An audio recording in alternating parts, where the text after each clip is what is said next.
The Force is light and full of shadows. Before we dive in, check the link in the description if you want exclusive Timelines members-only videos you won't find on YouTube. All on our Patreon. The elevator ascends. Smooth. Silent. Luxury tower for senators and diplomats. 4 occupants. Padmé Amidala, senator, 24 years old, wearing travel robes, hair elaborately styled despite recent attack. Face composed, regal, Obi-Wan Kenobi. Jedi Knight, 35, auburn hair, beard, blue eyes, calm exterior masking concern. His Padawan stands beside him. Anakin Skywalker, Jedi Padawan, 19, dark blonde hair to shoulders, blue eyes, tall, lean, mechanized right hand hidden under glove, visibly nervous, fidgeting. Captain Typho, Padmé's head of security, Naboo officer, eye patch over left eye, hand near holstered blaster, alert. The elevator climbs, floor numbers ascending, 82, 83, 84.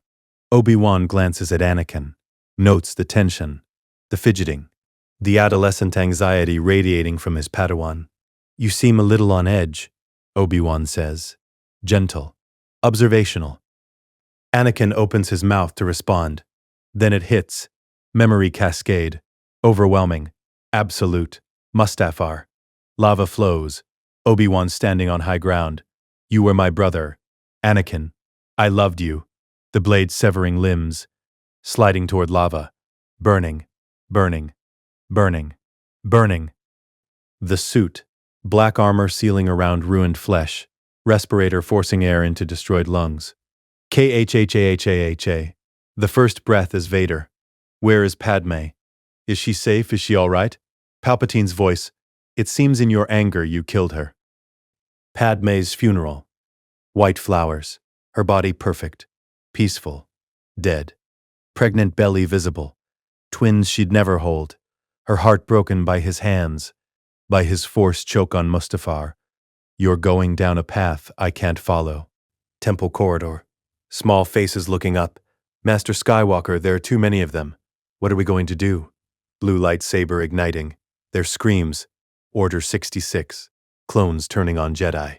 Across the galaxy. Synchronized execution. Cody shooting Obi-Wan. Ki-Adi-Mundi gunned down.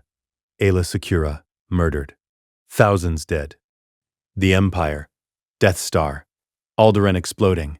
Billions dying. Tarkin's cold smile. Vader standing on bridge. Enforcer of tyranny. Sith Lord. Monster. Luke. I am your father. The boy's horror. Cloud City. Bespin. No. No, that's not true. That's impossible. The hand severed. The fall. Redemption. Death Star 2. Lightning consuming flesh. Luke screaming. Father, please. Lifting Palpatine. Throwing him down reactor shaft. Mask removed. Tell your sister you were right. Final breath. Death. Every memory. Every atrocity. Every moment of 23 years compressed into 3 seconds. Downloaded into 19-year-old brain not designed to hold such horror. Anakin gasps. Loud. Choked. Staggers backward. Slams into elevator wall. Both hands gripping his head. Eyes wide. Unfocused. Dark side energy explodes outward. Uncontrolled. Raw. The elevator temperature drops 10 degrees instantly. Frost forms on metal railings. Padmé feels it. Cold dread in her stomach. Primal fear. Steps back involuntarily. Are you all right? Captain Typho's hand moves to blaster. Draws it halfway. Combat instinct overriding protocol. Obi-Wan feels it through their training bond. Darkness. Rage. Grief. Suffering beyond measure. Anakin. Voice sharp. Concerned. Reaching for his Padawan through the Force. Anakin's eyes focus. He looks at Padmé. Really looks. She's alive. 24. Beautiful. Perfect. Not dead. Not pregnant. Not broken-hearted. Not buried in white flowers on Naboo. His hands. Both flesh. Young. Unscarred. The right hand is mechanical but intact. Not burned. Not destroyed. His body no suit. No respirator. No constant pain. Just youth. Strength. Possibility. The dark side surge cuts off. Instantly. Vader's discipline crushing it down. 45 years of Sith training, controlling 23 years of accumulated trauma.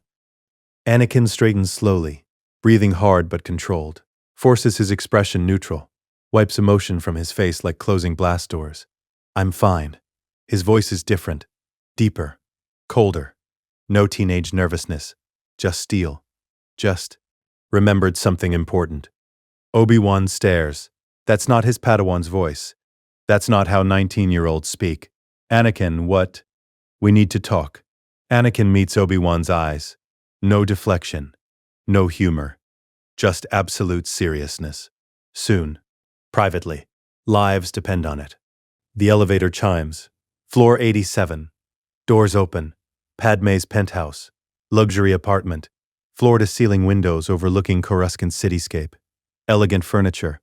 Naboo aesthetic. Peaceful. Anakin exits first. Scans the room with cold tactical precision. Eyes tracking sightlines. Angles. Entry points. Threat vectors. Not like Padawan evaluating security. Like Sith Lord calculating battlefield. 2 hours and 47 minutes until the Kohuns. He knows. Vader knows. The ASN 121 assassin droid. Zam Wessel piloting it from speeder 2 kilometers west. Plasma torch cutting window. Worms released onto bed. He has time. Barely. But enough. Padmé enters. Watches Anakin with confusion. You've changed. She's searching for the 9-year-old boy from Tatooine, seeing a stranger. I almost didn't recognize you. 10 years is a long time. Anakin's response is measured, controlled. None of the awkward flirting from the original timeline. None of the desperate need to impress her. Because Vader knows how that story ends. On Mustafar. With her dying of a broken heart. Not this time. Captain Typo enters. Still wary. Senator, I'll do a security sweep. That won't be necessary, Anakin says. Doesn't look at Typho. Just extends his senses through the Force, sweeping the apartment, the surrounding buildings, the speeder lanes. Searching for Zam Wessel's distinctive anxiety signature. There, 2 kilometers west, female Claudite. Nervous. Determined. Waiting in traffic with droid in cargo compartment. Anakin files the information. Returns focus to the room.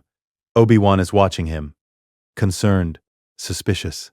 The training bond pulses with unasked questions. Anakin, I think you should rest. You're clearly... I need to meditate. Anakin cuts him off, polite but firm. If the senator permits, I'll use the guest room. 2 hours should suffice. Of course. Padmé says. Still confused, still trying to reconcile the awkward boy she remembers with this cold, focused man. Anakin nods, walks to guest room, closes door, sits cross-legged on floor. Not on bed. Floor. Jedi meditation posture. But his mind isn't meditating. It's cataloging, planning, calculating. 2 hours and 43 minutes until droid launch. He'll sense it 30 seconds before window penetration. Crush the droid mid-flight. Incinerate the Kohuns. No chase. No speeder crash. Clean elimination. Then Zam. He'll jump to her position. 45 seconds from window to capture. Force-augmented leap. Direct approach. Overwhelming speed. She'll try the poison dart suicide. He'll stop it. Force grip. Extract intelligence. Jango Fett. Kamino. Tyrannus. Then Council. Emergency session. Yoda. Mace. Obi-Wan. The impossible confession. Then Tatooine. Save Shmi. 4 days before her canonical death. Plenty of time with hyperspace travel. Then Geonosis. Dooku. Sidious. End the war before it starts. Save everyone. Anakin breathes. In. Out. Vader's rhythm. Mechanical. Controlled. He's done this before. Meditation in the suit. Finding calm in the darkness. Using pain as focus. But there's no pain now. Just youth. Strength. A second chance. Outside the guest room, Obi-Wan and Padmé talk. He's different, Padmé says. Quiet. Concerned. When I knew him, he was warm, open. Now he seems haunted, Obi-Wan finishes. He's felt it through the bond. Grief. Loss. Something terrible weighing on his Padawan. Something happened. In the elevator. I felt darkness. Real darkness. Not just emotion. Something deeper. Should we be worried? I don't know. Honest answer. Obi-Wan sits. Tired. The war has aged him. The constant missions. The politics. The compromises. But he said lives depend on talking to me. I believe him. Whatever this is. It's important. Captain Typho completes his security sweep. Apartment is secure. No listening devices. No structural weaknesses. The bedroom window overlooks the platform. No access from adjacent buildings. Thank you, Captain, Padmé says. You should rest, too. It's been a long day. Typho hesitates, then bows, retreats to his quarters, leaving Padmé and Obi-Wan in the main living area. Night falling over Coruscant, city lights igniting. Billions of beings going about their lives, unaware that the galaxy's fate is being rewritten by a 19-year-old with memories of a dark future. Time passes. 2 hours. 30 minutes. 14 minutes. Anakin's eyes open.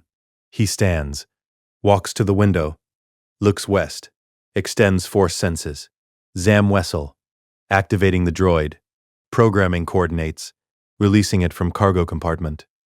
The ASN 121 launches, silent, stealthy, approaching Padmé's building. Target, bedroom window. ETA 2 minutes. Anakin doesn't alert anyone, doesn't warn Obi-Wan, just waits, watching through the force. The droid crosses 1 kilometer, weaving through speeder traffic, undetected by air control. Too small, too agile. 30 seconds. Anakin raises his hand, not toward the approaching droid, toward the bedroom window, waiting. 20 seconds. The droid activates plasma torch, cutting tool extended, approaching glass. 10 seconds. Padmé is in the living room, discussing security protocols with Obi-Wan. Unaware. 5 seconds. The droid reaches the window. Plasma torch ignites. Red glow against transparasteel. Anakin's hand closes into fist. The droid explodes. Mid-air. 50 meters from the building. Crushed by invisible force grip. Metal fragments scattering. Cowhun worms flash frozen by sudden decompression. Falling. The explosion lights up the night. Visible from the living room windows.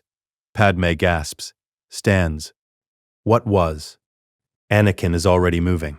Through guest room door, into living room, past shocked Padmé, toward balcony. Anakin! Obi-Wan shouts, but his Padawan isn't listening. Anakin reaches balcony, doesn't hesitate, leaps, over railing, into empty air. 87 stories up, falls 3 seconds, then arrests momentum with force push against building wall, redirects trajectory, launches horizontally. Flying, Obi-Wan reaches balcony, watches in horror and awe. By the force, Anakin flies, not falling. Controlled, using the force and momentum. Trajectory calculated perfectly. Target, speeder 2 kilometers west. Zam Wessel, panicking, trying to flee. 45 seconds from window to impact. Vader wasn't exaggerating. Anakin lands on Zam's speeder. Impact crushes the hood. The vehicle lurches. Zam screams, tries to draw blaster. Anakin rips the driver's side door off with one force-enhanced pull. Grabs Zam by throat, lifts her out of pilot seat. The speeder, now uncontrolled, spirals down. They fall together. Zam thrashing. Anakin cold, focused. He extends his other hand, catches a passing cargo speeder with force grip, pulls them toward it. Lands on roof, still holding Zam. The cargo speeder pilot panics, swerves. Anakin doesn't care. Just maintains grip on Zam, walks across the speeder roof like it's solid ground. Force adherence keeping him stable. Jumps again, this time toward a cantina rooftop. Landing platform for air taxis. Public space. They land hard. Anakin releases Zam. She rolls, comes up with blaster drawn. Fires 3 shots. Anakin doesn't ignite lightsaber, just raises hand. The bolts stop. Mid-air, frozen. Hanging in space like suspended insects. Zam's eyes widen. What? What are you? Jedi. Anakin walks forward. The frozen bolts drift harmlessly aside. You're going to answer questions. Who hired you? Zam's hand moves, not to weapon, to neck. Poison dart suicide device. Kamino toxin. Instant death. Untraceable. She triggers it. Dart launches toward her own jugular. Anakin's hand snaps out. The dart stops, centimeters from her skin. Suspended. He pulls it away with force. Holds it up. Examines it. Saber dart. Kaminoan design. Exactly as Vader remembers. Clever, Anakin says. But I know that trick. Sit down. Zam tries to run. Anakin doesn't move. Just closes his fist slightly. Force grip on her ankles. She falls. Gasping. Terrified. Sit. Down. She sits. No choice. The Force holding her in place. Anakin kneels. Eye level. Who hired you for the Padmé Amidala assassination? I don't. He increases force pressure. Not pain. Just presence. Overwhelming. Like gravity increasing. Zam feels the weight of his will crushing down. Jango. She gasps. Jango Fett. Bounty hunter. He hired me. Said it was Tyrannus's contract. Tyrannus? That's Dooku's Sith name. Anakin doesn't ask. Just states. Where's Jango? I don't know. He contacts me. I don't contact him. Where were you supposed to report success? Dead drop. Level 1313. But I have his comm frequency. Emergency use only. Give it to me. She rattles off numbers. Anakin memorizes them. Then reaches into her mind with the Force. Not aggressive probe. Surgical. Precise. Vader's technique. He finds Kamino. Jango mentioned it once. Waterworld? Cloners. Something about the template. Enough. A speeder lands nearby. Obi-Wan. Borrowed air taxi. Exits quickly. Lightsaber drawn. Sees Anakin with Zam pinned. Anakin, what have you done? Captured the assassin. Anakin stands, releases force grip on Zam. She slumps but doesn't flee. Too terrified. Her name is Zam Wessel. Claudite changeling. Hired by Jango Fett. Working for someone named Tyrannus. She knows about Kamino. Obi-Wan stares. How do you... Anakin, you couldn't have gotten all that in 30 seconds. I'm very efficient. Anakin's expression doesn't change. Master, we need to take her to the temple. Immediately. Under maximum security, and we need to call an emergency council session. Tonight. This can't wait. You're going to explain. Everything, I promise. But first, she needs to be secured. She's a witness to a Sith plot. If Tyrannus finds out she's captured, as if on cue, a shot rings out. Sniper. From distant building. Aimed at Zam. Anakin's hand moves. The bolt stops. Mid-flight. Frozen. He redirects it. Sends it back toward origin point. Not at the sniper. Just close enough to scare them off. The bolt impacts a few meters from sniper position. The shooter flees. Move! Anakin grabs Zam. Throws her into the speeder. Obi-Wan follows. They lift off. Behind them, the sniper escapes. Zam survives. In the original timeline, she died. Silenced by Jango's saber dart. Intel lost. Not anymore. They fly toward Jedi Temple. Zam restrained. Obi-Wan silent. Processing. His Padawan just performed combat moves he shouldn't know. Used force techniques beyond Padawan level. Displayed tactical awareness impossible for his age and training. Something is very wrong. Or very right. Obi-Wan can't tell which. The temple approaches. Massive structure. Ziggurat design. Heart of Jedi Order. Home. They land. Temple guards approach. Anakin exits. Still holding Zam. This prisoner requires maximum security detention, Anakin says. Voice cold. Authoritative. Alert Masters Yoda and Windu. Emergency council session. Immediate. The guards look to Obi-Wan for confirmation. He's the knight. Anakin's just Padawan. Obi-Wan nods. Do as he says. They take Zam. Escort her to detention level. Force suppressing cell. Guards posted. Anakin and Obi-Wan walk toward council chamber. Temple at night is quiet. Peaceful. Most Jedi sleeping or meditating. You're going to explain everything, Obi-Wan says. Not question. Statement. Yes, but only to you, Yoda, and Mace. No one else. Not yet. Why? Because what I'm about to tell you sounds insane. You'll think I've fallen to the dark side. You'll want to exile me or worse. The only reason you won't is because I'm going to prove it, with details only someone who's lived through the future could know. Obi-Wan stops walking. The future? Anakin, what are you? In the elevator, when you asked if I was on edge, something happened. I received memories from my older self, from a dark timeline, from the man I become if we don't change things right now.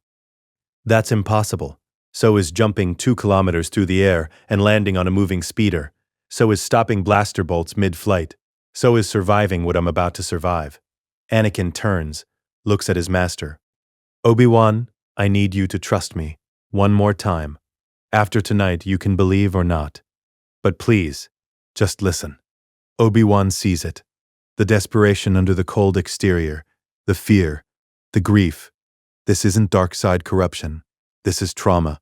Real, soul-deep trauma. All right, I'll listen. They reach council chamber. Yoda is already there, sitting in meditation.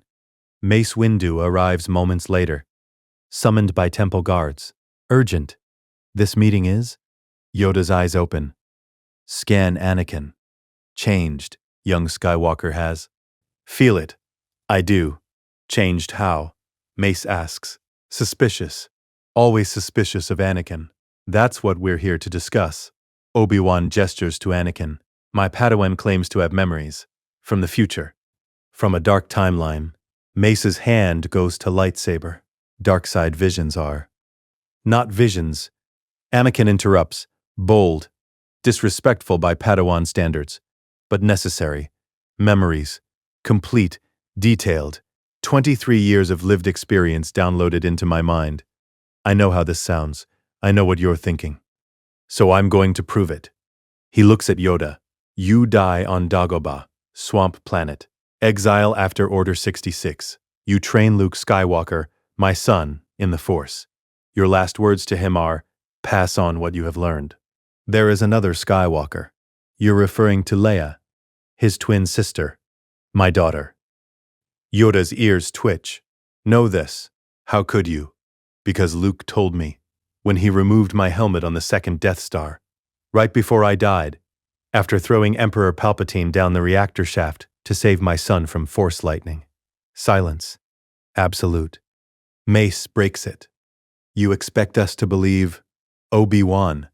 Anakin turns to his master. Let Vader, let me, strike you down so Luke and Leia can escape. You become one with the Force. Your last words, if you strike me down, I shall become more powerful than you can possibly imagine. And you were right. You guide Luke as a Force ghost. Your voice helps him destroy the Death Star. Obi-Wan goes pale. Anakin, that's Master Windu.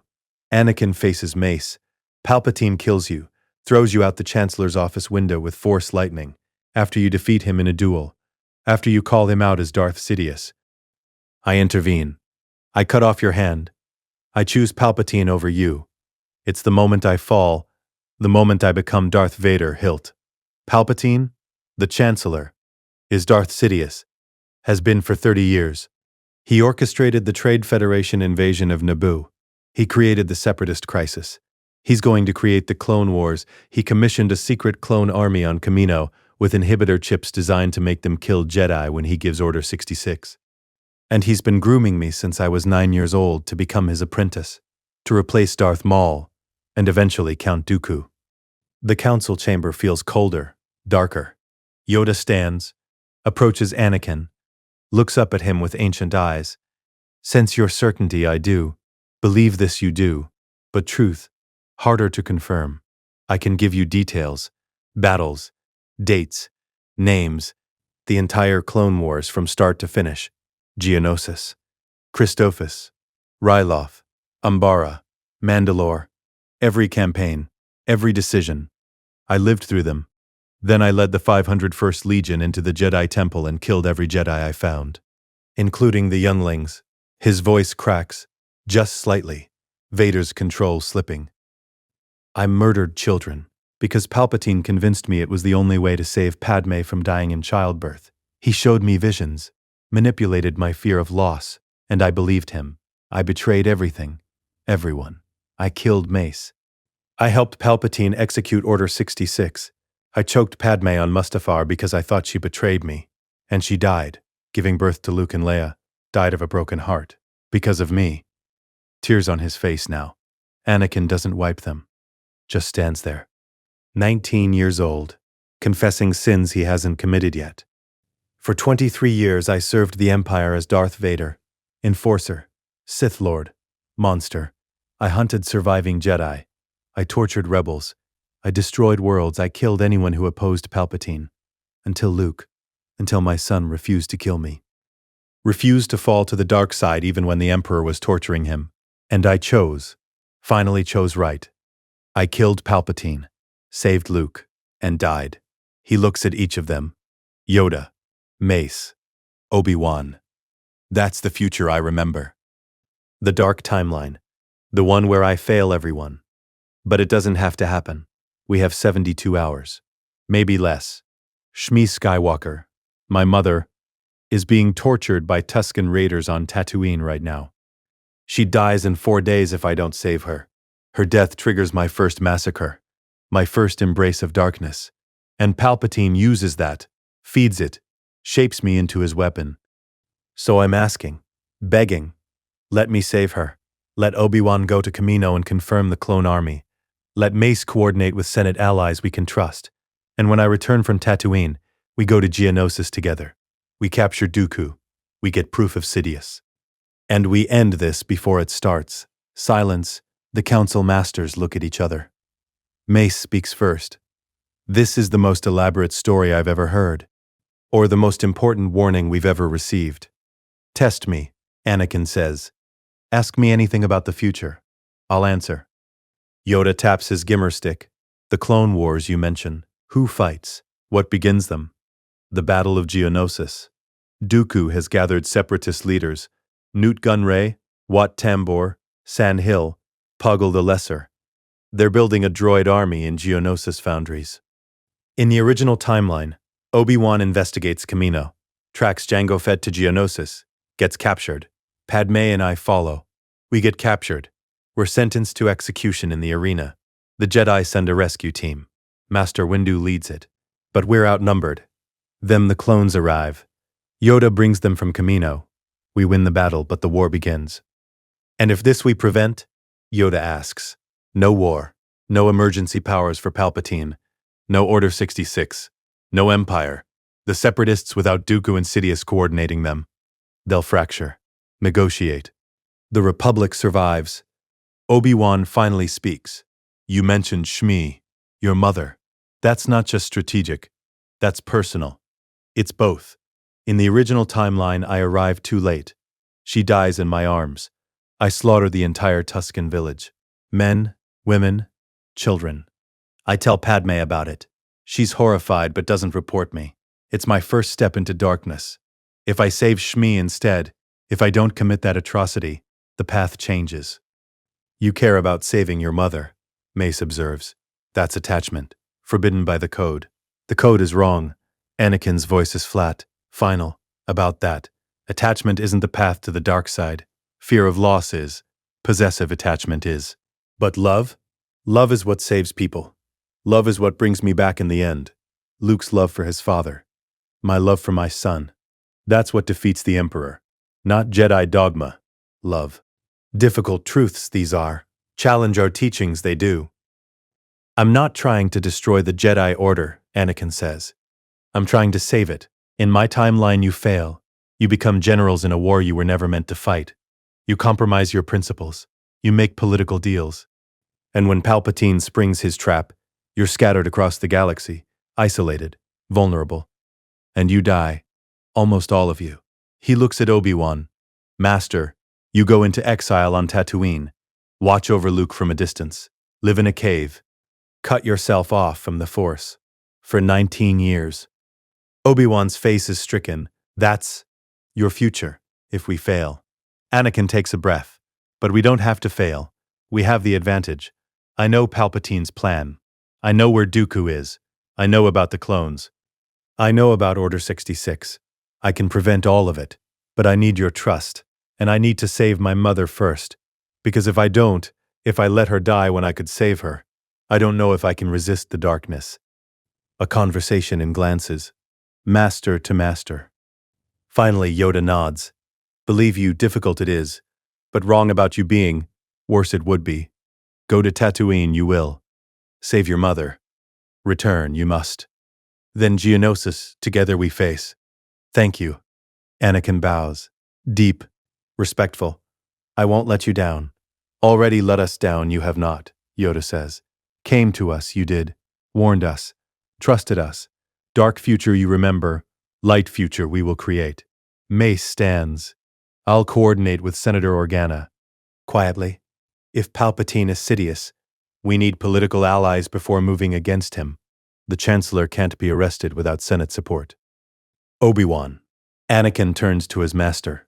Kamino, you need to confirm the clone army, and you need to find the inhibitor chips. They're in every clone's brain, near the brainstem. Organic-mechanical hybrid. The Kaminoans will call them behavioral modification devices, but they're execution switches. Order 66 is programmed in, and if I find them, remove them. All of them. The Kaminoans will protest, override them. Jedi authority. Every clone with their chip intact is a weapon pointed at you.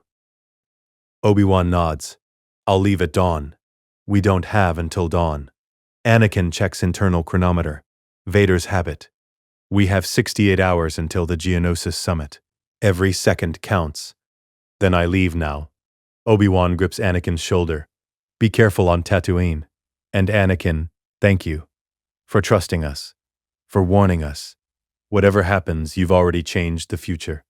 They embrace. Brief. Tight. Brothers. When they part, Anakin sees it. The fear in Obi-Wan's eyes. The knowledge of what his Padawan became. What he will never become now. I'm sorry, Anakin whispers, for what I did to you. In that timeline. You didn't do it, Obi-Wan says firmly. That Anakin died on the Death Star, redeemed. This Anakin is going to save the galaxy before falling. That's better. Anakin nods. Can't speak. Too much emotion. The council session ends. Mace departs to contact Bail Organa. Obi-Wan heads to Temple Hangar. Anakin prepares for Tatooine. Only Yoda remains, watching Anakin with ancient knowing eyes. Afraid you are, Yoda observes. Not of failing, of succeeding. If I succeed, if I save everyone, I don't get Luke, I don't get Leia. They're not born yet. Padmé's not pregnant. We're not even together, and I don't know if I deserve them. After what I did. Did you have not? Yoda corrects. Remember, you do. But done, it is not. Future, unwritten it remains. But I remember killing children. I remember serving Palpatine. For 23 years. Those memories are real to me.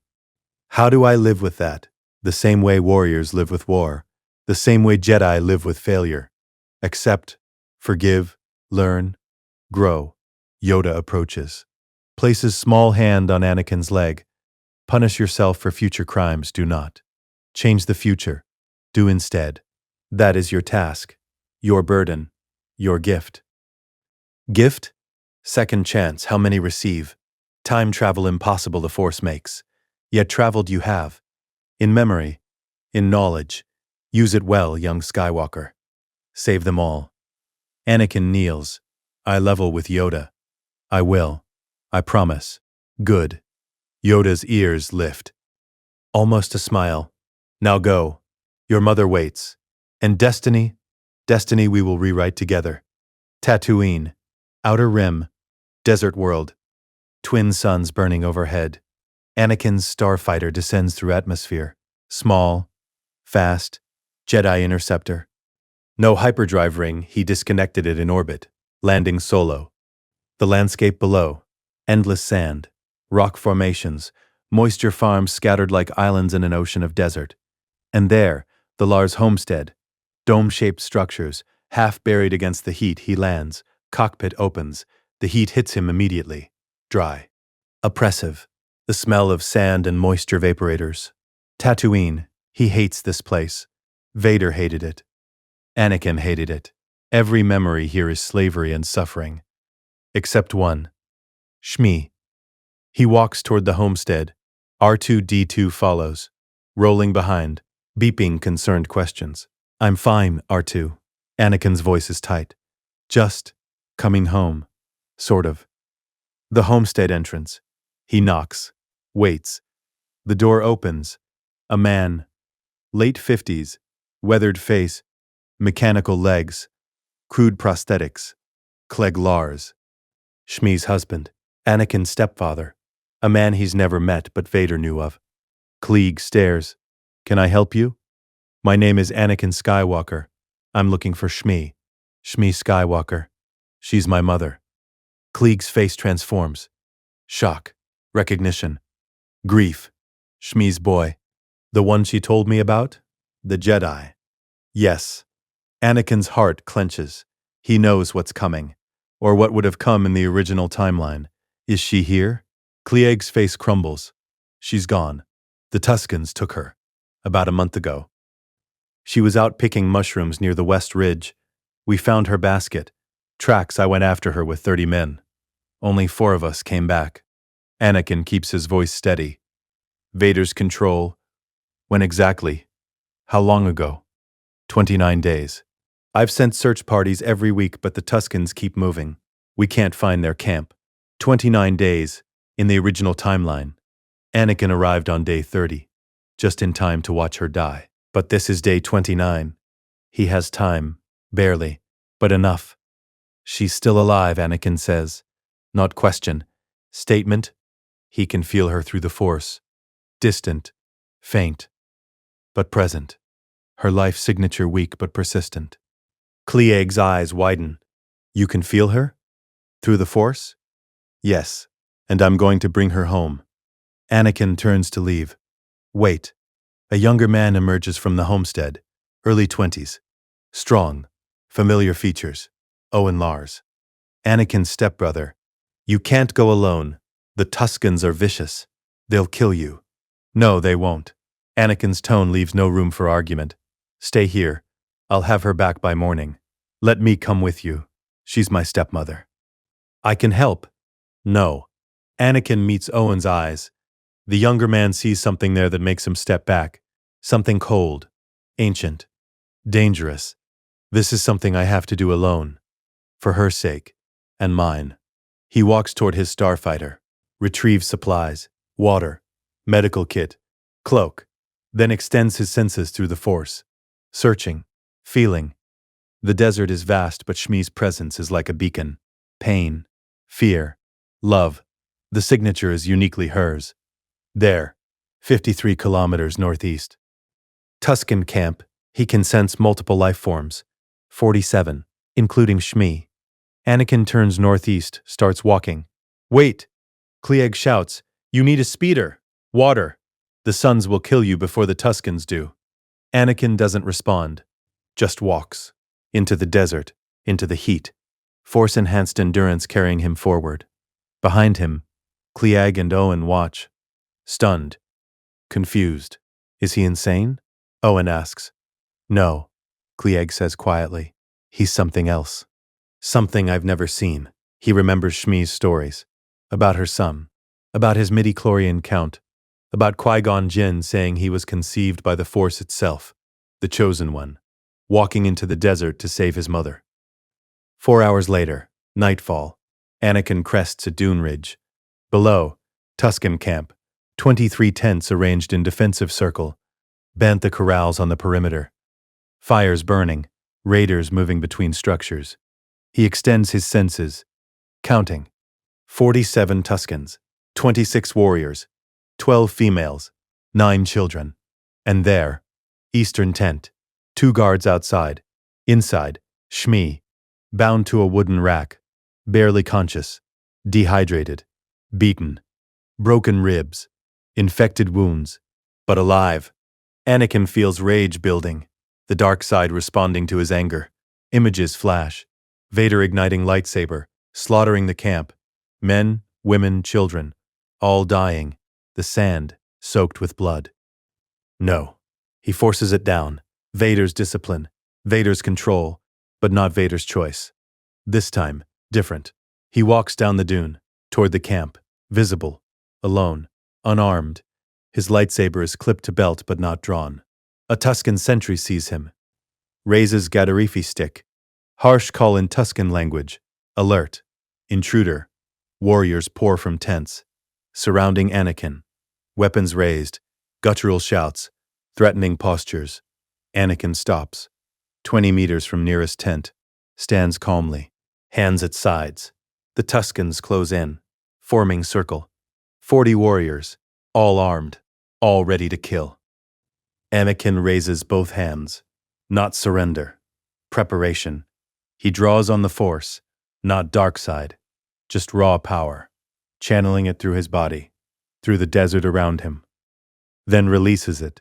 Force scream. Not sound. Pressure. Directed telekinetic shockwave radiating outward in perfect sphere. Every Tusken is thrown backward. 20 meters. Simultaneous. Slammed into sand. Disarmed. Gadarifi sticks flying. Warriors tumbling. Disoriented.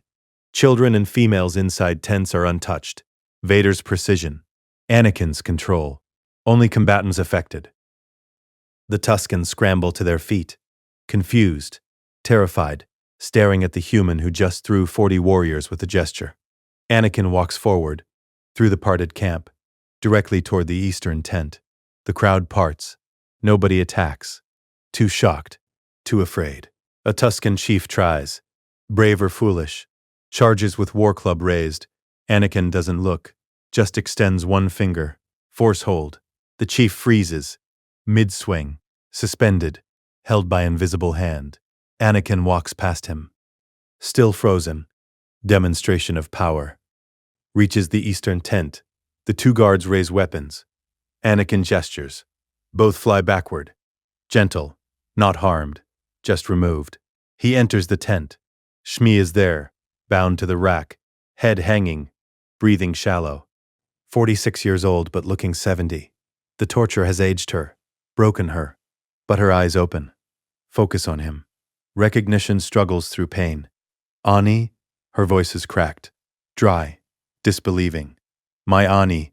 Tears streaming. I'm here, Mom. I'm so sorry I'm late. He cuts her bonds with lightsaber. Careful. Precise.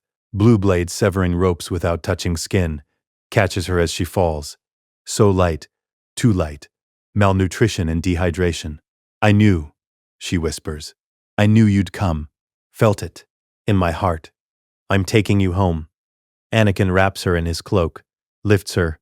Force-augmented strength making her weightless. Outside the tent, the Tuskens watch. Silent. The chief is still frozen. Example of power. Anakin speaks. Not in basic. In Tusken. The Force projecting meaning even without perfect language. You took something precious from me. I am taking her back. Anyone who interferes dies. Not by blade, by thought. I will collapse your lungs, stop your hearts, crush your minds. You cannot fight me. You cannot hide from me. Let me leave, or learn what the Force can do when angered. The threat is clear. Absolute. The Tuskens see death in his eyes, feel the power radiating from him. They part, creating corridor, allowing passage. Anakin walks through the camp, carrying Shmi. The Tuskens watch. Warriors, females, children, all witnessing. He reaches the perimeter, stops, turns back. She is my mother. You tortured her for sport, for cruelty. I could kill you all. Everyone, adults, children, all dead in seconds. But I won't, because she wouldn't want that, because I'm choosing differently this time. He releases the chief from Force hold. The Tusken falls to his knees, gasping. If I hear of you taking prisoners again, if I hear of torture, I will return and I will not be merciful. He turns, walks into the desert, carrying Shmi, leaving the Tuskens alive. Terrified, changed. Behind him the camp is silent. No pursuit, no attacks, just fear, and perhaps respect. 2 hours later, Anakin returns to Lars' homestead. The suns are rising, twin orbs painting the desert gold and crimson. Cleag and Owen are waiting outside. watching the horizon, hoping they see him. Walking out of the dawn, carrying a figure wrapped in cloak. By the Force, Cliegg breathes, activates his mechanical legs, runs. Owen follows. They reach Anakin. See Shmi, alive. Barely conscious but breathing. You did it. Owen says, stunned. You actually brought her back. She needs medical attention. Immediately. Bacta if you have it. Water. Food. But slowly her stomach can't handle much yet. They carry her inside, to the medical room. Small but functional. Desert homesteaders learn basic medicine. Anakin sets her on the bed. Begins assessment. Vader's medical knowledge from years in the suit. He knows trauma. Knows healing. Broken ribs. 3. Left side, infected laceration on right arm, severe dehydration, malnutrition, exhaustion, but nothing immediately life-threatening. Not anymore. He places hands on her torso. Closes eyes. Draws on the Force. Force healing. Ancient technique. Vader studied it. Learned it from Sith holocrons. Ironic, Sith knowledge used for light side purpose. Energy flows from him into her. Cellular repair. Accelerated healing. Not instant. Not miraculous. But significant. The infection begins to fade. The ribs start to knit. Her breathing steadies. Owen watches. Eyes wide. What are you doing? Saving her. Anakin doesn't open his eyes. Just maintains focus. I should have done this 10 years ago. Should have come back for her. But I was afraid. Afraid the Council would forbid it. Afraid of breaking rules. Afraid of attachment? You were 9 years old, Cliegg says quietly. You couldn't have. I could have. I was chosen one. Most powerful Force user in the galaxy. I let them take me. Let them train me. Let them convince me that loving my mother was weakness. His voice cracks. I abandoned her. And she suffered. Never again. The healing continues. 10 minutes. 20. Anakin's strength draining. Pouring into Shmi. Worth it. Every second worth it. Finally he stops. Exhausted. Sits back. Shmi's breathing is strong. Regular. Color returning to her face. Still sleeping but healing. She'll recover, Anakin says. She needs rest. Food. Time. But she'll be fine. Cliegg sits beside the bed. Takes Shmi's hand. Tears on his weathered face. Thank you. Thank you for bringing her home. She's my mother. I'd cross the galaxy for her. Anakin stands. Unsteady Force healing takes toll. When she wakes, tell her I had to leave. But I'll be back. Soon. And when I come back, I'm taking her with me. Off Tatooine. Away from the desert. Somewhere safe. Where? Owen asks. Naboo, probably. Or Coruscant. Wherever she wants. Anywhere but here. Anakin heads for the door. Pauses. Thank you for taking care of her. For giving her a family. A home. You're good men. Will we see you again? Cliegg asks. Yes. When this is over. When I've finished what I started. Anakin doesn't explain. Just leaves. Returns to his starfighter. R2-D2 waiting. Beeping questions. Mission accomplished, R2. Mom's safe. Now we have to save everyone else. He climbs into cockpit. Connects to hyperdrive ring in orbit. Plots course. Destination. Geonosis. 61 hours since the elevator awakening. 11 hours until the Geonosis summit. Right on schedule. Kamino. Tipoca City. Waterworld, endless ocean. Cloning facilities rising from the waves. Obi-Wan Kenobi stands in a sterile laboratory. White walls. Kaminoan technology. Alien aesthetics. Beside him, Lama Su, Prime Minister of Kamino. Tall. Gray skin. Black eyes. Long neck. Elegant but unsettling. We are most pleased the Jedi have finally come to inspect the army, Lama Su says. Voice smooth. Professional. 200,000 units are ready. With 1 million more well on the way. Obi-Wan maintains neutral expression. Inside shock. Anakin was right. Everything he said was true. When was this army commissioned? 10 years ago. By Jedi Master Sifo Dyas. On behalf of the Republic, Sifo Dyas is dead. He died before this order could have been placed. Lama Su blinks slowly. Our records are quite clear. Jedi Master Sifo Dyas contacted us, requested the army, provided genetic template, Jango Fett. I need to see these clones, and I need to speak with Jango Fett. Of course. But first, perhaps you'd like to understand the modifications we've made to ensure optimal performance. Obi-Wan's danger sense flares. Modifications. Behavioral control, accelerated growth, enhanced obedience, standard for clone production. Lama Su gestures to a display, holographic clone anatomy. The inhibitor chip, for instance, implanted in every clone, ensures they follow orders without question. Obi-Wan steps closer, examines the hologram. Small device, organic mechanical hybrid, located near brainstem, exactly where Anakin said. What orders? Any orders from their commanding officers. The chip suppresses doubt, hesitation, moral conflict, makes them perfect soldiers. Perfect slaves, you mean? Lama Su's expression doesn't change. Semantics. The result is efficiency. The Republic requested a loyal army.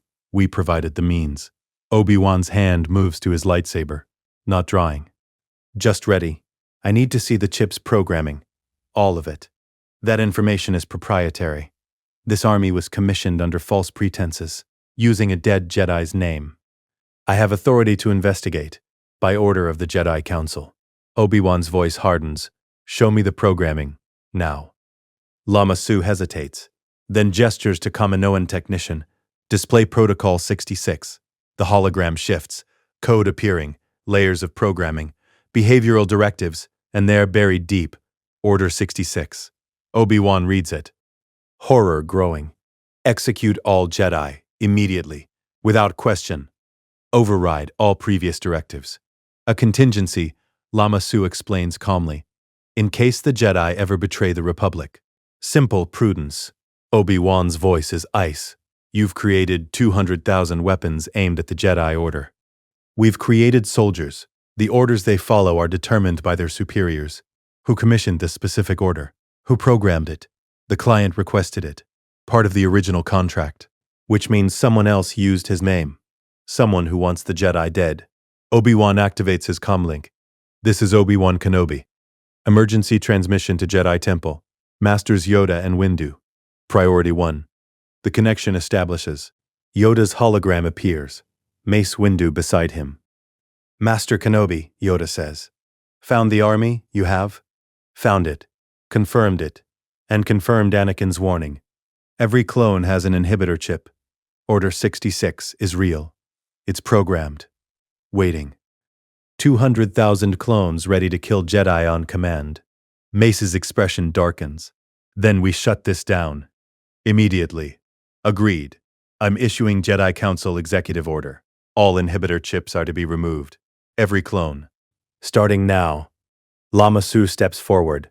Master Jedi, this violates our contract with the Republic. We cannot simply... Your contract is void, Mace says coldly, based on fraudulent commission, using a dead Jedi's identity. The Jedi Council is seizing control of this facility until we determine who actually ordered this army. You have no authority. We have the Force.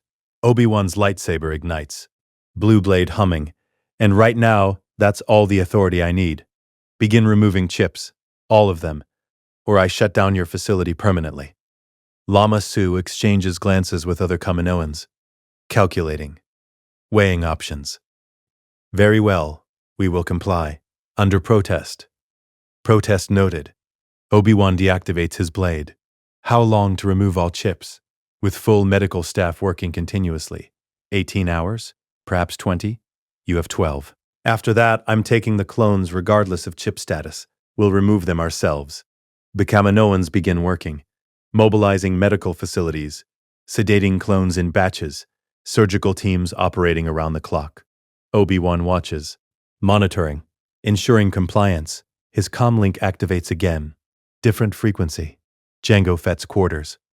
Master Jedi, a clone trooper says, voice identical to millions of brothers. We've located Jango Fett. He's attempting to flee. We've sealed the landing platform, but he's armed. Heavily.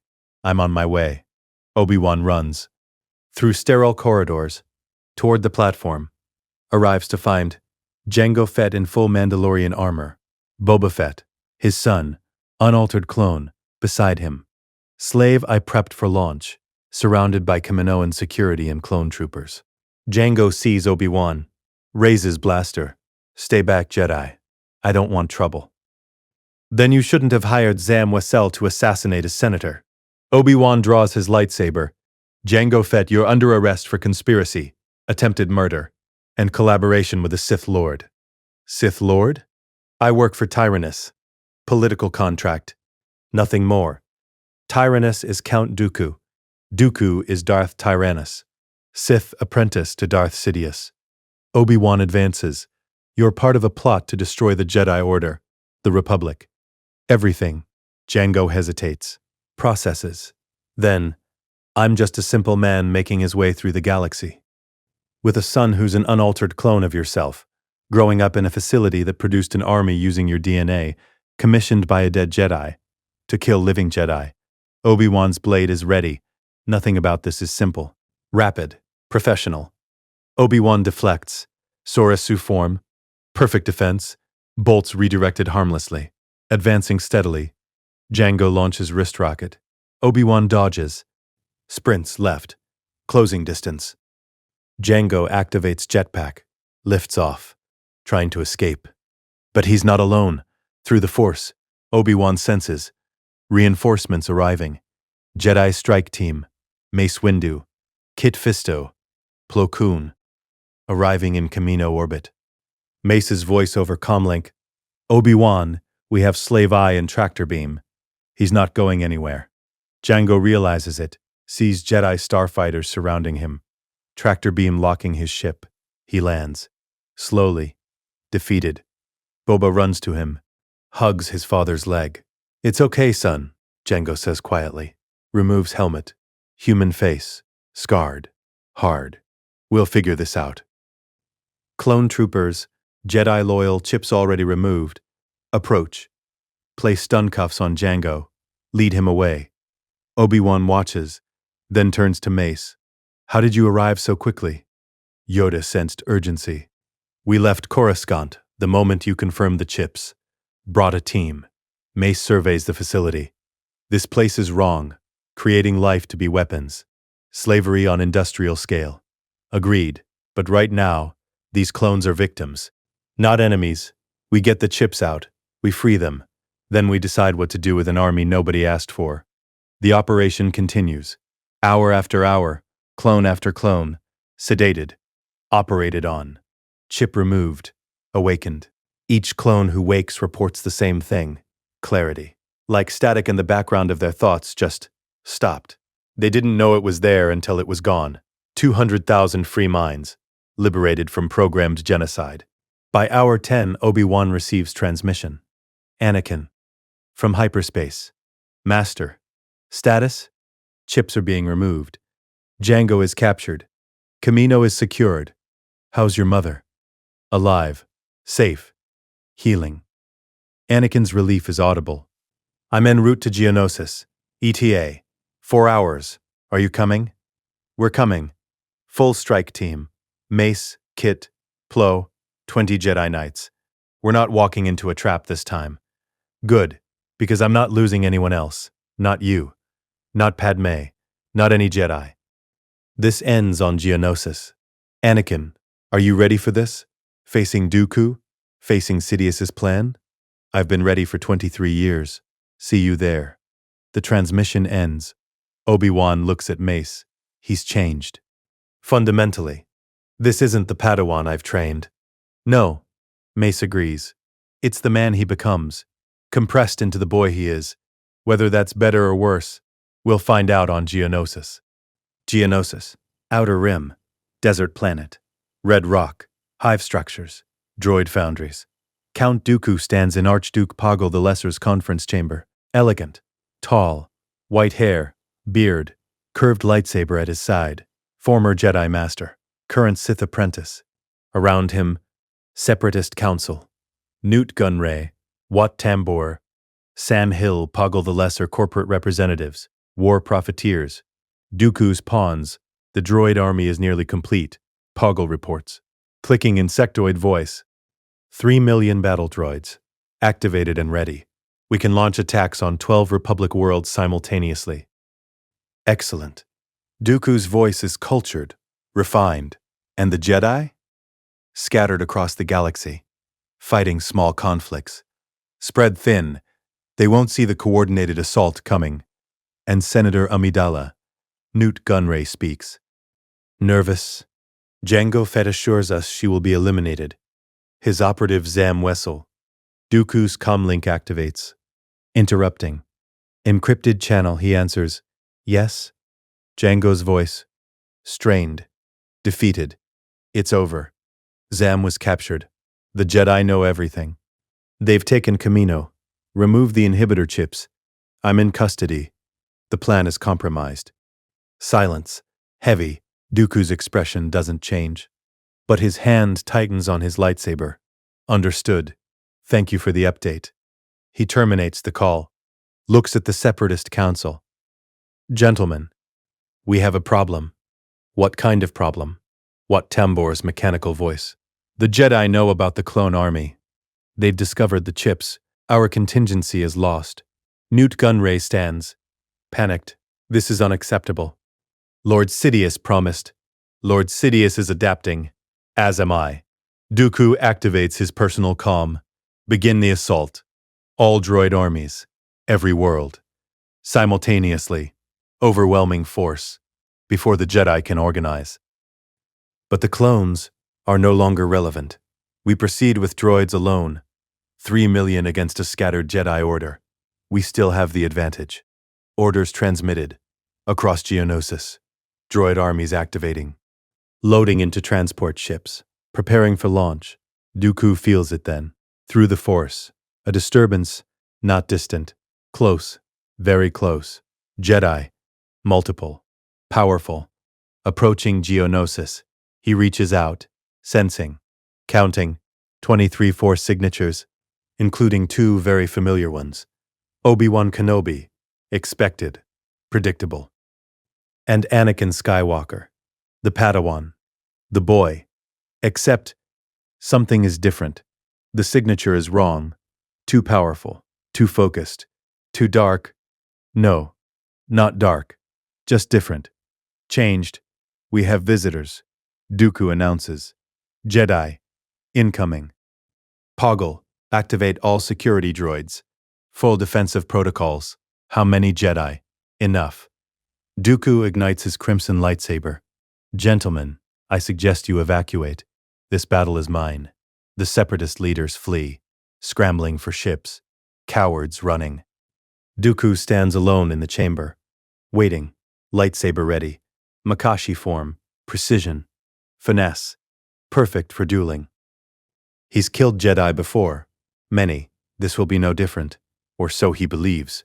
The chamber doors explode inward, ripped from hinges by force push. Obliterated. Through the smoke. Jedi. 23. Led by Mace Windu. Purple Blade ignited. Kit Fisto. Plo Koon. Others. Veterans. Warriors. And in front, Anakin Skywalker. 19 years old. Blue lightsaber humming. Eyes cold. Focused. Deadly. Dooku looks at him. Really looks. And sees something impossible. This is not a Padawan. This is a predator. Battle-hardened. Experienced. Dangerous. Count Dooku. Anakin's voice is flat. Final. You're under arrest for treason. Conspiracy. Attempted genocide. You're going to testify against Darth Sidious. Against Palpatine. The Chancellor. You think, I know. I know everything. I know you're Darth Tyrannus. I know Sidious is Palpatine. I know the whole plan. Clone Wars, Order 66, Empire, all of it. And I'm stopping it. Right here, right now. Dooku's confusion shifts to understanding. Ah, Sidious warned me. Said you might be complicated. He didn't elaborate, but I see it now. You're not the foolish boy I expected. You're something else. I'm the man who kills you in 3 years. On the invisible hand, I cut off both your hands and decapitate you while Palpatine watches. Then he tells me, good, Anakin, good. and I fall. But that's not happening this time. This time, you live. You testify. You help us destroy him. Dooku laughs. Cold, amused. You think you can capture me? A Sith Lord? Former Jedi Master? Student of Yoda himself? I think I'm Vader. I've fought you before. I know every move you'll make, every weakness in Makashi, every opening. You're going to lose in 47 seconds. Then, you're going to tell us everything. 47 seconds? Dooku's amusement fades. Arrogant child. I'll enjoy teaching you humility. He attacks. Lightning fast, Makashi precision. Thrust toward Anakin's throat. Perfect form. Decades of mastery. Anakin parries. Gemso. Overwhelming power. The blades clash. Dooku tries riposte. Textbook counter. Aimed at exposed shoulder. Anakin's blade is already there. Blocking. Not reacting. Anticipating. Because Vader knows this fight. Has lived it. Dooku spins. Creating distance. Analyzing. This isn't possible. The boy fights like a master. No wasted movement. No hesitation. Pure efficiency. Anakin advances. Aggressive. Relentless. Every strike designed to overwhelm. To break through precision with raw power. Dooku defends. Makashi forms struggling. The style is designed for dueling, for finesse, not for withstanding overwhelming aggression. Strike. Block. Strike. Block. Anakin giving no ground. No pause. Just constant pressure. 20 seconds. Dooku is sweating. Breathing hard. The boy doesn't tire.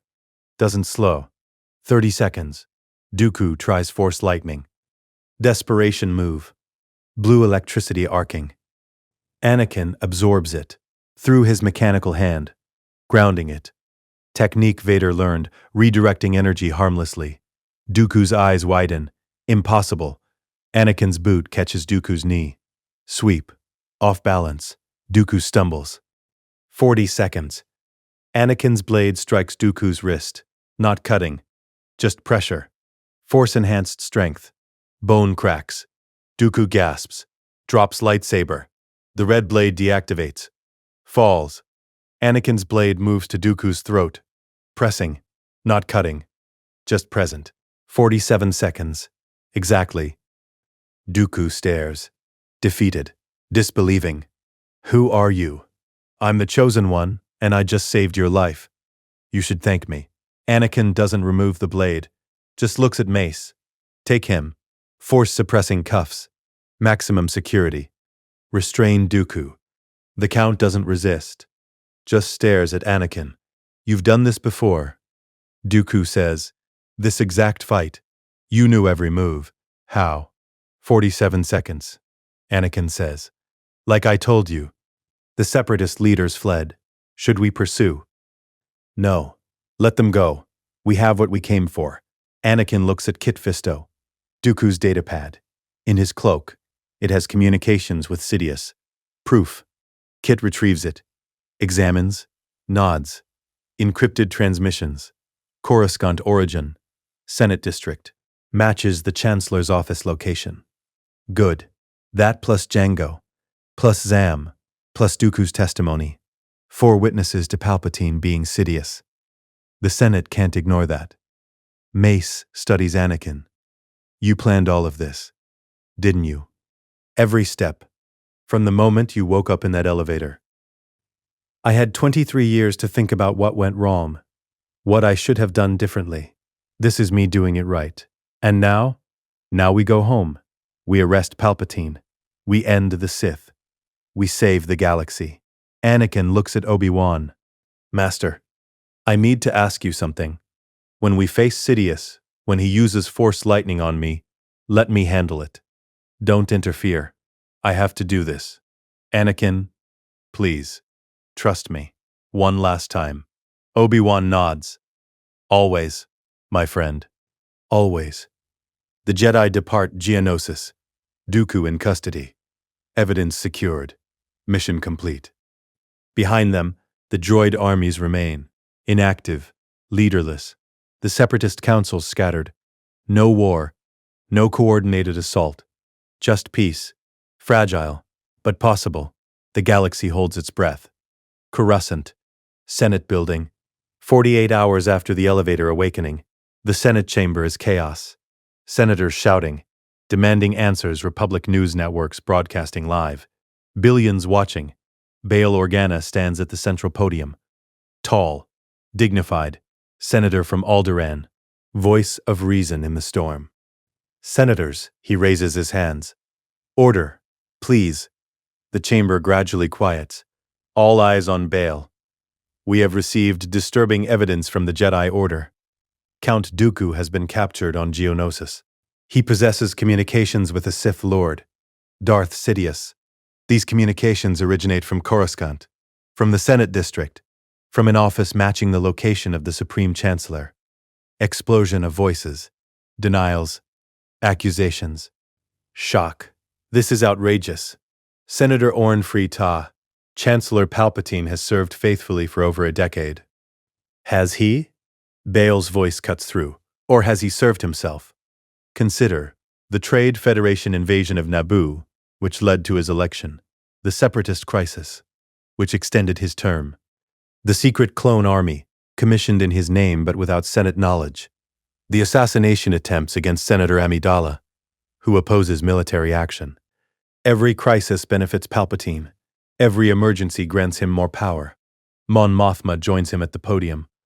We have 4 witnesses: Zam Wessel, Jango Fett, Count Dooku, all testifying that Darth Sidious and Chancellor Palpatine are the same person, all providing evidence of a conspiracy to destroy the Jedi Order and seize control of the Republic.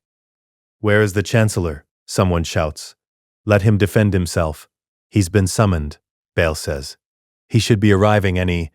Chancellor's office, 2 floors above Senate chamber. Palpatine sits at his desk, watching the Senate proceedings on holo display. Face calm, grandfatherly, but his hands grip the armrests, tight, knuckles white. Everything is unraveling, systematically, perfectly, as if someone knew every step of his plan and countered each one. Zam captured, not killed. Jango captured, not escaped. Kamino seized, chips removed, Dooku defeated, in 47 seconds, by a 19-year-old Padawan. Impossible.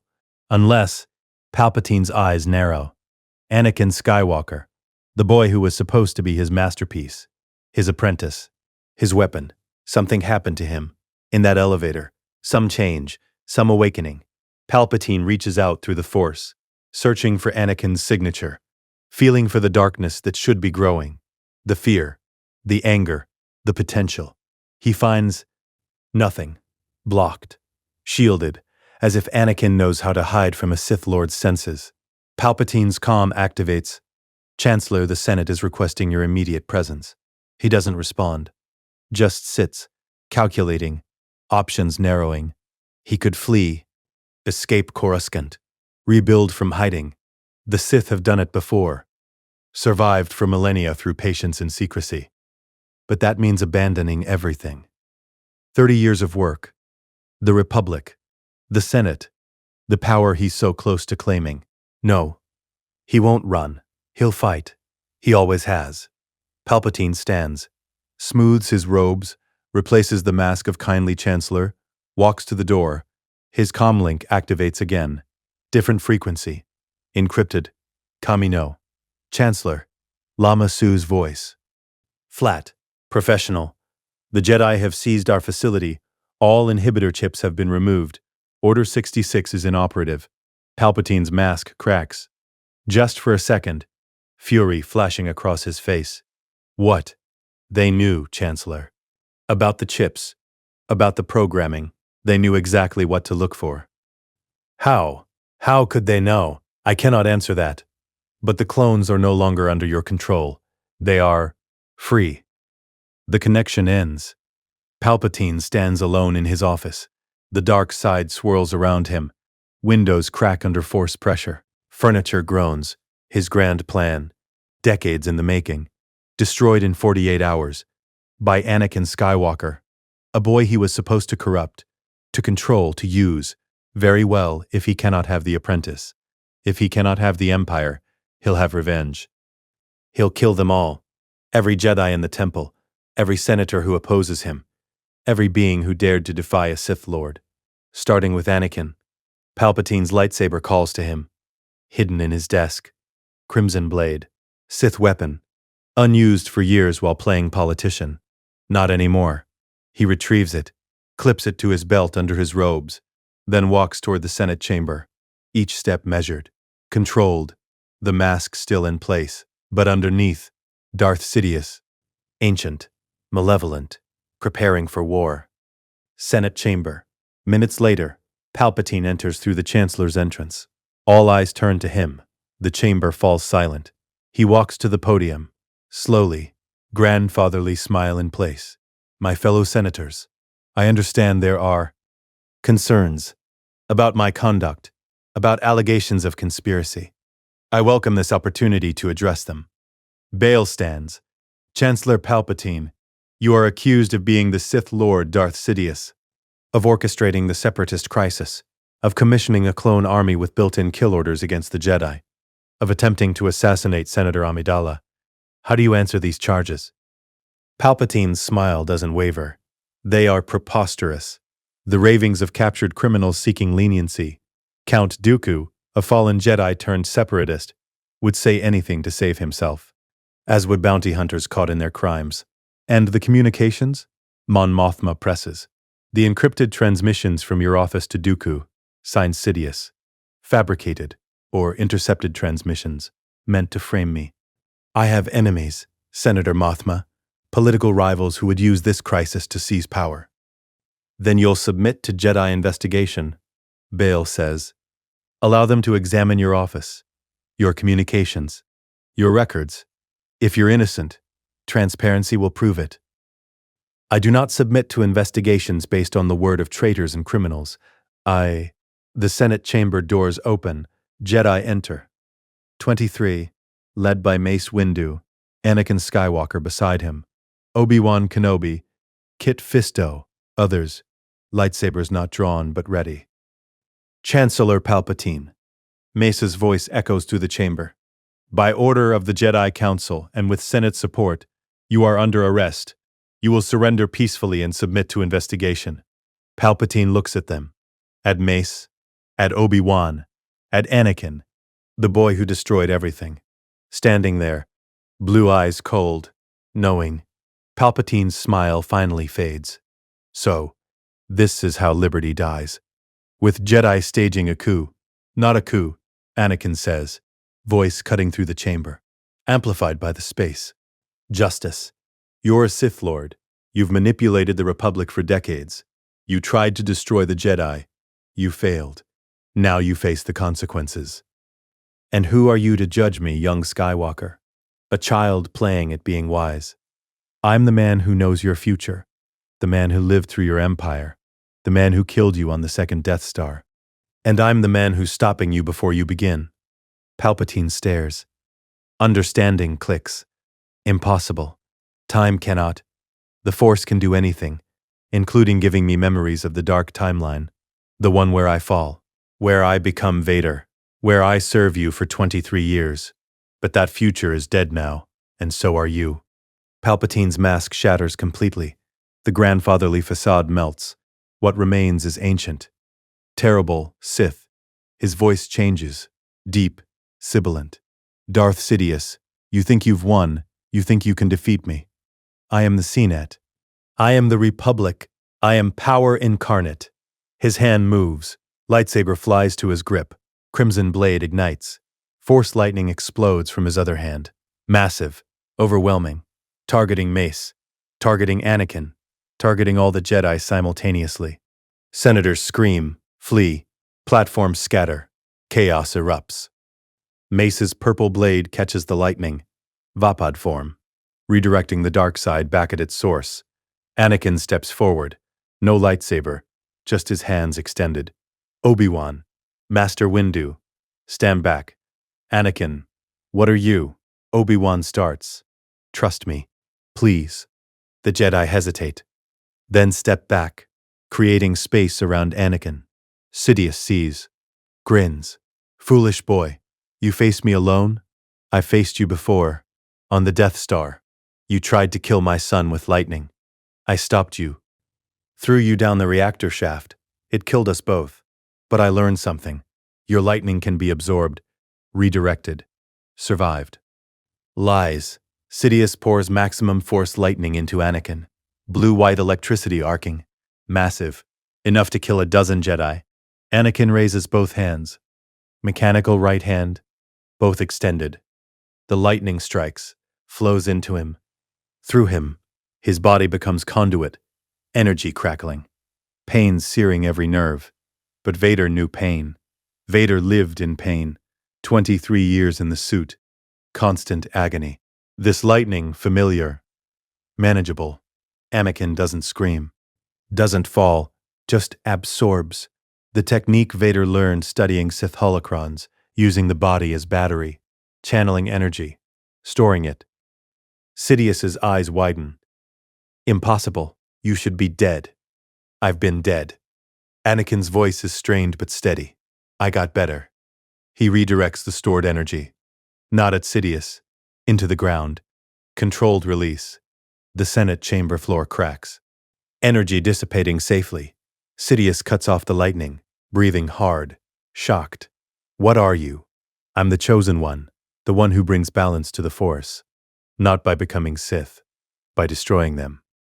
Anakin reaches out through the Force, connecting to every Jedi in the chamber, to Yoda in the temple, to all the Jedi across Coruscant.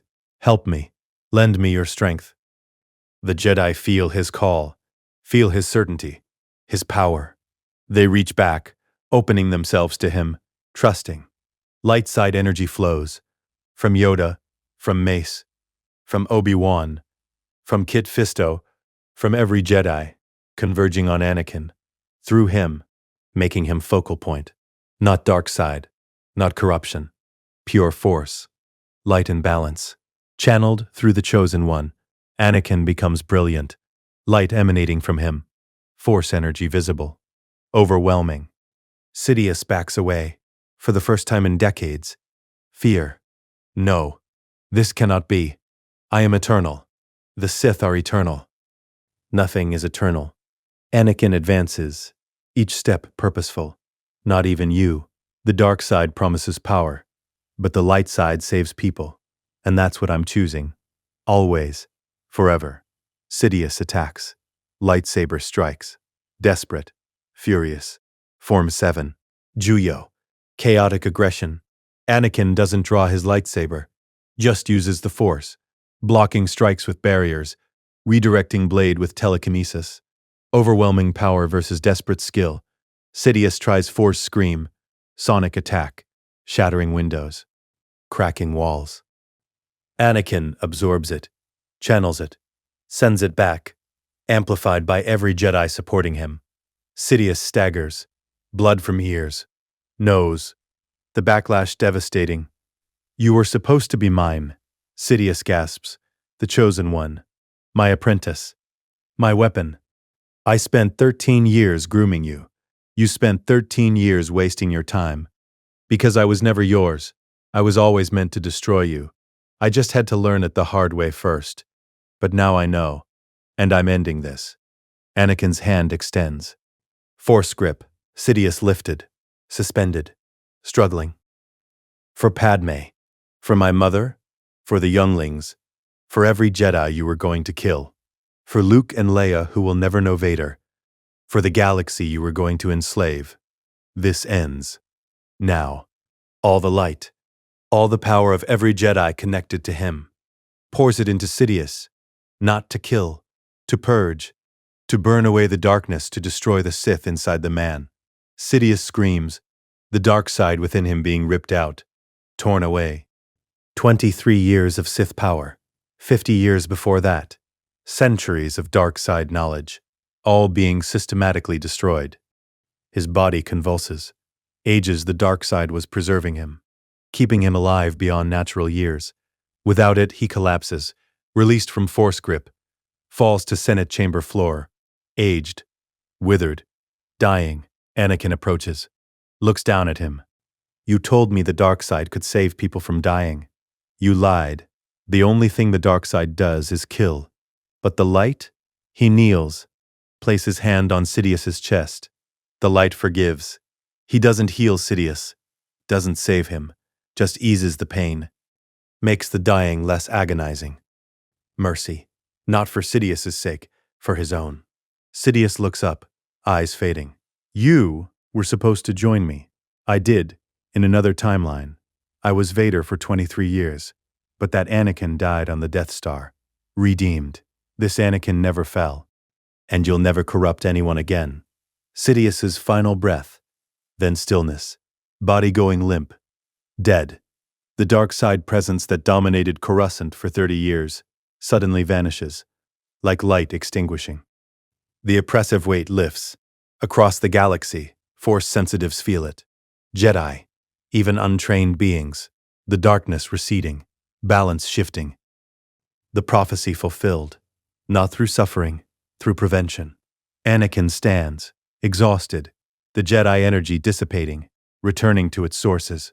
He sways. Obi-Wan catches him. Easy, Anakin. You did it. You actually did it. Voice hoarse.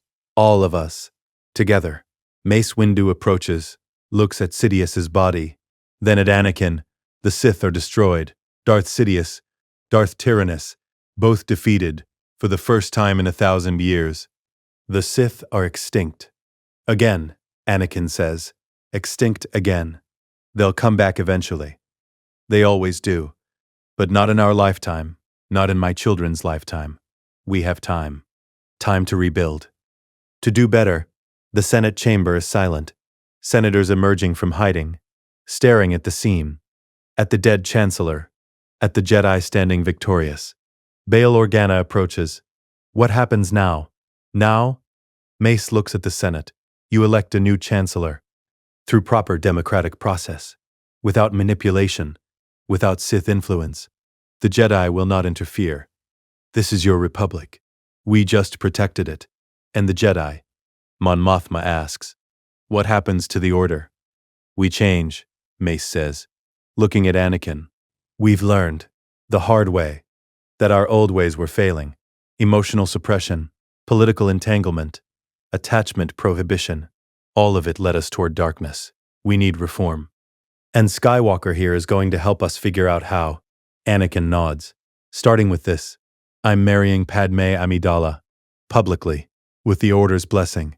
Because love isn't the path to the dark side. Fear of loss is. Possessive attachment is. But love is what saves people. It saved me. In both timelines. 1 year later. Epilogue. Naboo. Lake Country. Varakino Retreat. Beautiful. Peaceful. Green hills and blue water. The wedding.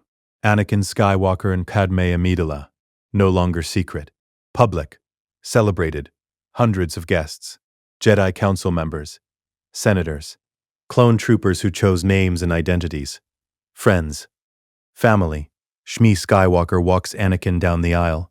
Healthy. Radiant. Alive. Tears of joy on her face. Obi-Wan stands as best man. Smiling proud. His Padawan know his brother. Finally at peace. Bail and Briha Organa attend. Mon Mothma. Jedi Masters. Clone Captain Rex. Fives. Kicks. Others. R2-D2 and C-3PO provide comic relief. 3PO fussing over ceremony protocols. R2 beeping amused commentary. Padmé waits at the altar. White dress. Lake backdrop. Perfect. The ceremony is traditional Naboo. Ancient words. Promises made in love and trust. I promise to love you, to protect you, to trust you, to face everything together, to never let fear control me, to choose light over darkness, to be worthy of your faith. Anakin's vows. Sincere. Absolute. I promise to love you, to support you, to challenge you, to stand beside you, to share every joy and every burden, to build a future together, to never lose hope. Padmé's vows. Equally powerful. They exchange rings. Traditional. Simple. Meaningful. By the power vested in me by Naboo law and Republic tradition, I declare you husband and wife. The officiant smiles. You may kiss. They do. Deep. Passionate. No shame. No secrecy. Just love. Applause erupts. Celebration begins. The reception. Food. Music. Dancing. Joy. Anakin dances with Shmi. She holds him close. I'm so proud of you, Ani. Everything you've become. Everything you've done. I did it for you, Mom. For everyone. But mostly for you. You did it for yourself too. And that's okay. That's good. She kisses his forehead. You saved yourself. That's the hardest thing. Later, Anakin and Obi-Wan stand by the lake, watching the sunset. Twin suns on the horizon, visual echo of Tatooine, but beautiful here. You know, Obi-Wan says, I've been thinking about the future, you remember? The dark timeline, Vader, the Empire, all of it. What about it? Part of me is grateful that you lived through it, learned from it, because without that knowledge, we'd all be dead, the Jedi extinct, the Republic fallen.